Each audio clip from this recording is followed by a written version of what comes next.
দাদা বিক্রি sign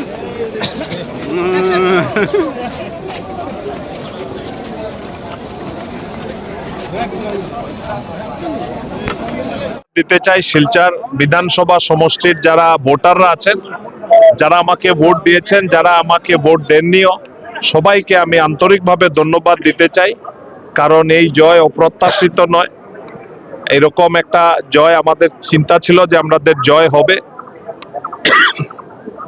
margin নিয়ে অনেকের চিন্তা ছিল যে মার্জিন কত হবে, কেউ বলেছে 20,000, 25,000, কেউ বলেছে 70,000।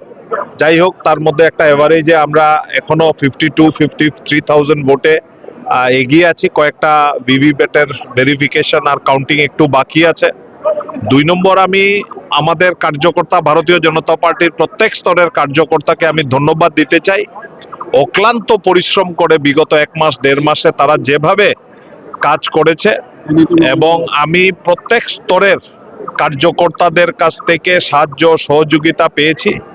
এবং আমার দলের কেন্দ্রীয় নেতৃত্ব, আমার দলের রাজ্যিক নেতৃত্ব, আমার দলের জেলার নেতৃত্ব, মন্ডলের নেতৃত্ব, বুথ স্তরের নেতৃত্ব অবধি আমাকে যেভাবে উৎসাহ উদ্দীপনা দিয়েছে, এবং সময়ে সময়ে তারা আমাকে ফোন করেছে যে কোনো জায়গায় কোনো কাজের আমাদের শর্টকামিংস ছিল, সেগুলো আমাকে জানিয়েছে, ফোন করে জানিয়েছে, হোয়াটসঅ্যাপে জানিয়েছে, মেসেজ করে জানিয়েছে।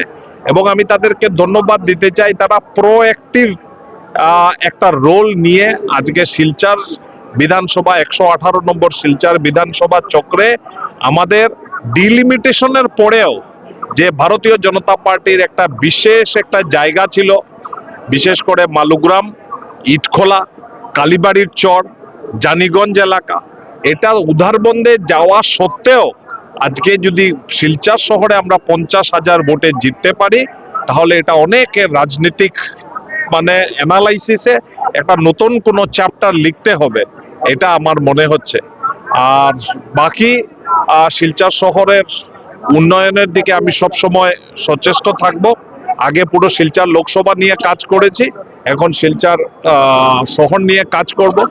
আগে অন্য 7টা কনস্টিটিউয়েন্সি ছিল, এখন আমার প্রাইমারি কনস্টিটিউয়েন্সি শিলচর। তো আগে যেখানে একদিন আসতাম, এখানে 7 দিন আমি আসতে পারবো। আমি আপনাদের মাধ্যমে শিলচরের জনসাধারণকে আবারও ধন্যবাদ দিতে চাই যে আপনারা ভারতীয় জনতা পার্টি এবং আমাকে অফুরন্ত ভালোবাসা দিয়েছেন, অফুরন্ত আমাদেরকে ভোট দিয়েছেন। আমাদের এক্সপেকটেশন থেকে আমরা অনেক বেশি ভোট পেয়েছি, এটাও আপনাদেরকে বলতে আমাদের দ্বিধা নেই। সবাইকে আমার আন্তরিক নমস্কার এবং শুভেচ্ছা। ভারত মাতা কি